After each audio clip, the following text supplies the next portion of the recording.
What's up guys, my name is Ryan and I spent most of my life living in the United States and I want to show you my favorite places. So here's my USA top 25. The US is an incredible country, from the beautiful Hawaiian Islands to the wild rock formations of the Southwest. Each part of the US has something unique to offer that deserves a visit. Let's start this video off at beautiful Lake Tahoe. I have to say that it's my favorite lake in the USA. Located right on the Nevada and California border, Lake Tahoe is the second deepest lake in America with a depth of over 1,600 feet. It's just absolutely massive. What I love about this lake is how clear the water is. It's just such a stunning blue color. It's also famous for having smooth granite rocks that peek out of the water. Now a great place to go is Sand Harbor Beach. It's full of clear water and tons of Lake Tahoe rocks. It's an ideal place to swim and paddleboard. Me and my wife were there back in May. Now while the water was freaking cold, it was still fun to go there and enjoy the scenery. If you do go, I'd recommend visiting in July or August so the water can warm up a little. After, we're going to head over to Yosemite National Park. Now located about a 4 hours drive from Lake Tahoe, Yosemite is one of the most stunning national parks. It's famous for its massive granite cliffs, clear streams, and powerful waterfalls. One of the coolest features of the park is Half Dome. It's this gigantic piece of granite that rises over 5,000 feet from the valley below. One side is a sheer cliff, while the other half has the appearance of a rounded dome. One of the most famous waterfalls in the park is Yosemite Falls. It's one of the world's tallest, with its upper falls being 1,430 feet high. One of the more peculiar waterfalls in the park is Horsetail Falls. During mid-February, the setting sun hits the water just right, creating the illusion of a firefall. Yosemite is home to some of the most beautiful spots in the US, and I hope you all can visit. From Yosemite, we're going to head to the coast to visit Big Sur. Now located on the Pacific 101 highway, Big Sur is one of America's most scenic drives, known for its winding turns, seaside cliffs, and views of the misty coastline. One of the coolest places in Big Sur is the Bixby Creek Bridge. It's one of California's most photographed bridges, and you'll understand why when you get there. Big Sur is also home to Midway Falls, which is an 80-foot waterfall that falls onto the beach below. If you keep driving south on the 101, it'll take you to this Elephant Seal Vista Point. It's this beach filled with thousands of elephant seals. They're some of the largest and weirdest animals I've ever seen. Depending on what time of year you go there, they may be sleeping on the beach or fighting to the death. Pretty crazy animals. Now while we're still in California, we're going to visit the California redwoods. Now the redwoods are the tallest trees in the world, with the highest reaching 379 feet tall. There are groves of redwoods scattered along the northern California coast, and there are plenty of places to see them. I went to the Jedediah Smith Redwood State Park. We explored the grove and I was just blown away by the size of the trees. Not only were the trees amazing, but just the whole ambience of being there. The trees pretty much blocked out all sunlight, and then the ground was covered in these ferns that made it feel like you were in a Jurassic Park film.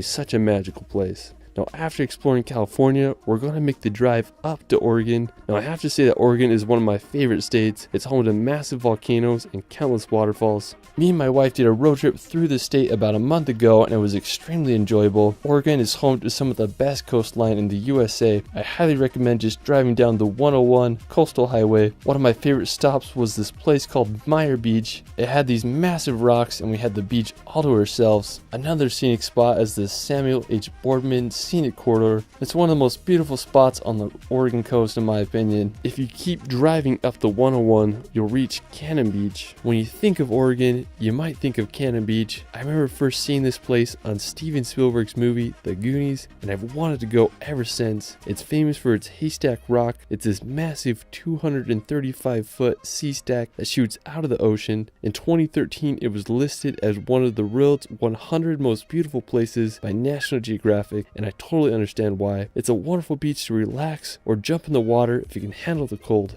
After Oregon, we're going to head up to neighboring Seattle. Located in the state of Washington, Seattle has to be one of my favorite cities. I just love how it's built right on the Puget Sound, contrasted with a skyline full of skyscrapers and a backdrop of the massive Mount Rainier. Now one place you gotta visit if you're in Seattle is Pike's Place. It's a public market that has been open for more than 100 years. It's full of fresh produce stands, unique shops, and the world's first Starbucks. I just love all the colors, smells, and just all around vibe. Pike's Place is also home to the Gum Mall. it might gross you out, but at least it's full of colors. After Seattle, we're gonna head up north to visit Alaska. When you think of untamed wilderness, Alaska is it. And it's just a land full of some of the world's biggest mountains and glaciers, and it's one of the few places in the USA where you can see the aurora borealis. When I look at these landscapes, I mean, they're just so vast and untouched. I mean, it's unbelievable. One popular form of transportation is by helicopter or bush plane because some spots are just so remote. So if you ever want to escape the chaos of the world, Alaska may be the place you gotta go. After Alaska, we're gonna head over to Hawaii to visit the island of Oahu.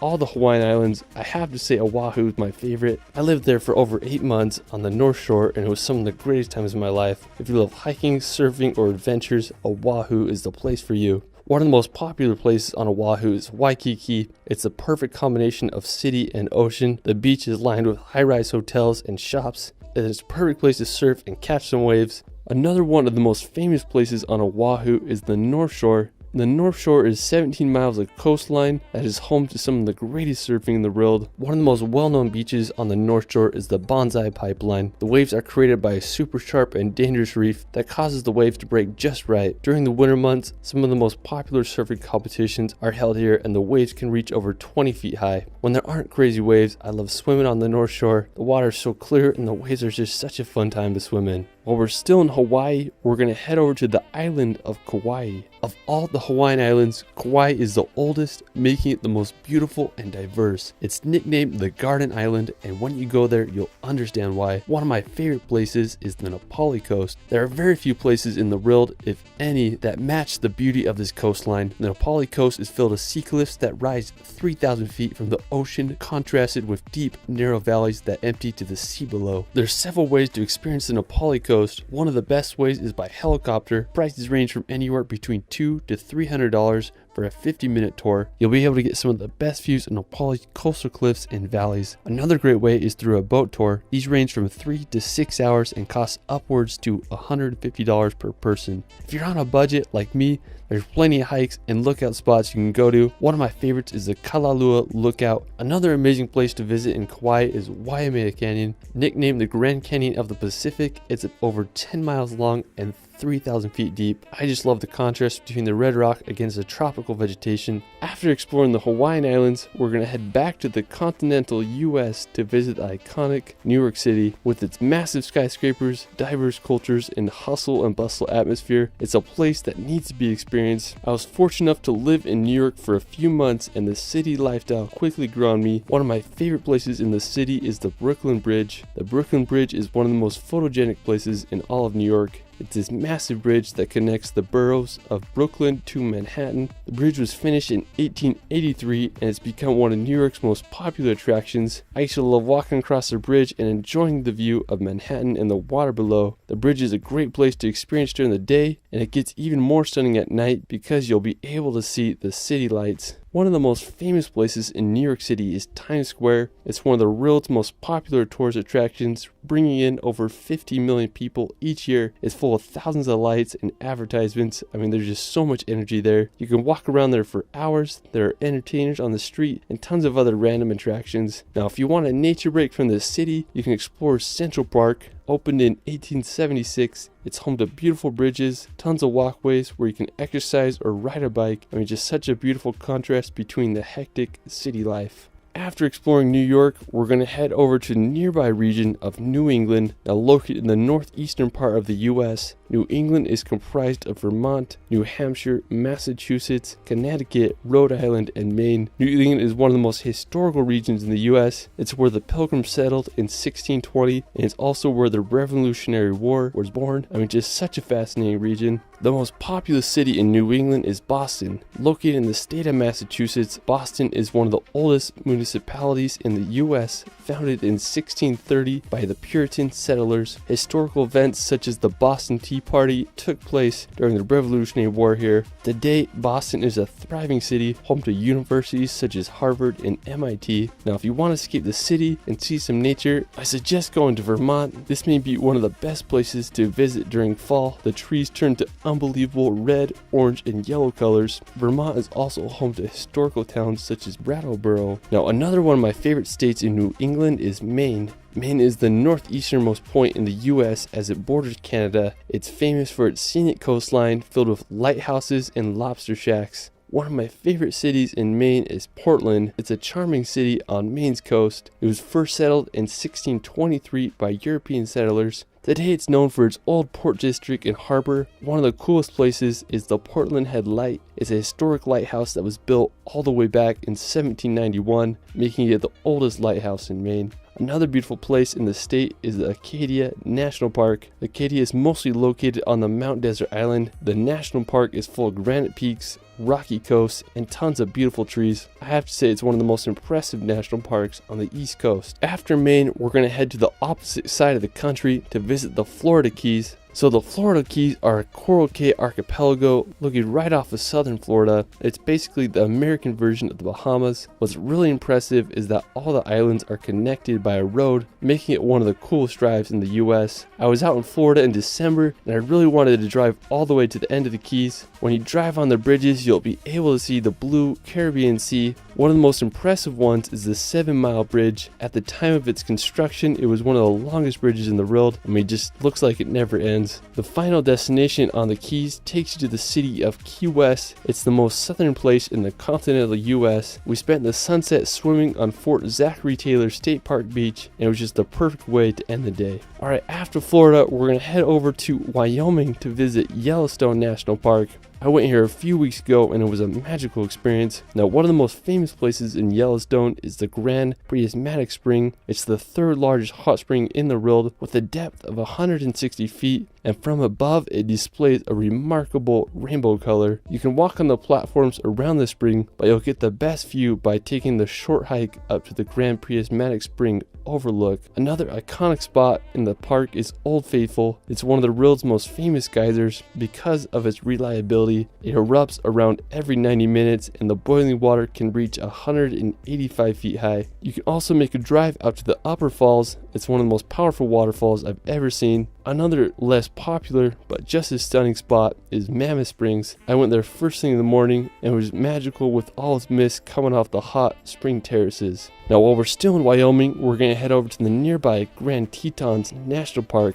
I have to say this is one of my favorite national parks. I just love the incredible scenery and the unique jagged shape of the Grand Tetons. I mean, there's tons of hikes to go on. One of my favorites is to Delta Lake. It's a somewhat challenging hike, but when you reach the top, you're rewarded with a blue Gatorade colored glacier lake that has the backdrop of the massive Grand Teton Peak. I mean, it's just hard to beat the location of the spot. When I went there, I just had to jump in the water. I have to say it was some of the coolest I've ever been in, but nothing makes you feel more alive than a polar plunge in some glacier water. If you want a more relaxed experience in the Tetons, you can take the ferry across Jenny's Lake and then make a short hike up to the waterfall. Now, after Wyoming, we're going to make the 2-hour drive to Idaho to visit the St. Anthony Sand Dunes. I mean, this place is bizarre. It's over 10,000 acres of sand dunes right next to some farmland. I mean, it just feels so out of place. But the whole area is the ultimate playground. Some of the dunes reach 400 feet high. Now, if you love riding dune buggies or dirt bikes, this is the place you gotta go. My grandparents live nearby, so I've come here many times. Whenever I'm here, I feel like I'm in Dubai or somewhere exotic. It's just such an epic place you gotta visit if you're ever in Idaho. Now, after Idaho, we're going down to Utah to visit the famous Bonneville Salt Flats. The Salt Flats are located about 2 hours west of Salt Lake City. It's one of the craziest locations in Utah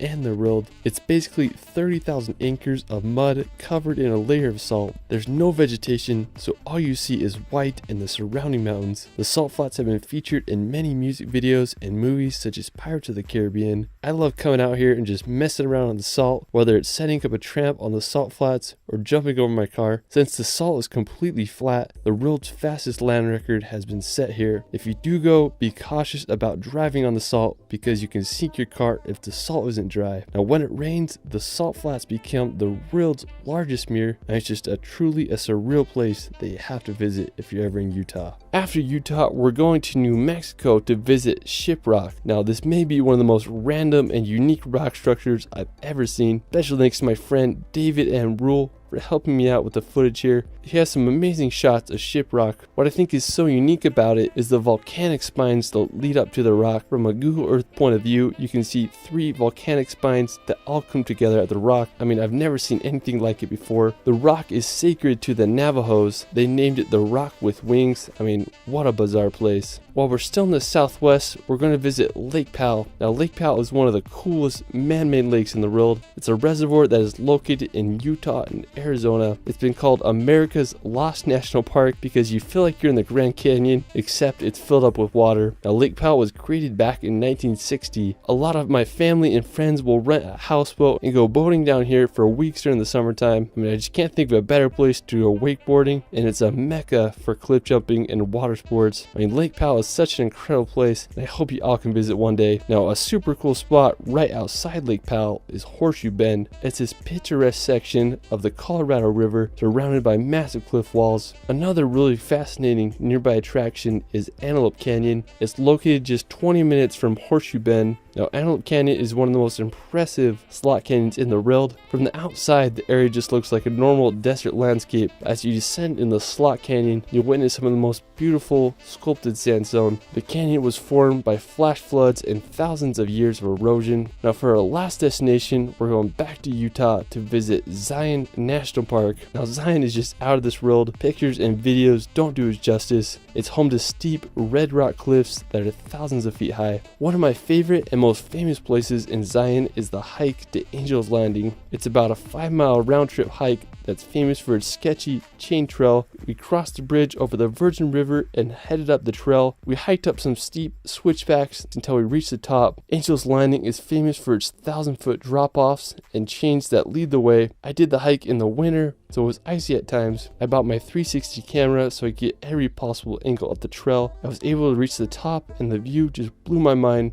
I was able to see all of Zion's Canyon. I was just surreal. If you can handle the heights, I hope you can hike Angel's Landing sometime in your life. Well, that is it for my USA Top 25. Let me know where your favorite place is in the United States in the comments below. I also started a relaxation channel where I post hour-long films with calming music to bring some peace and nature in your life. You can find me on TikTok and Instagram at shirley.films. It's Ryan, and we will see you later.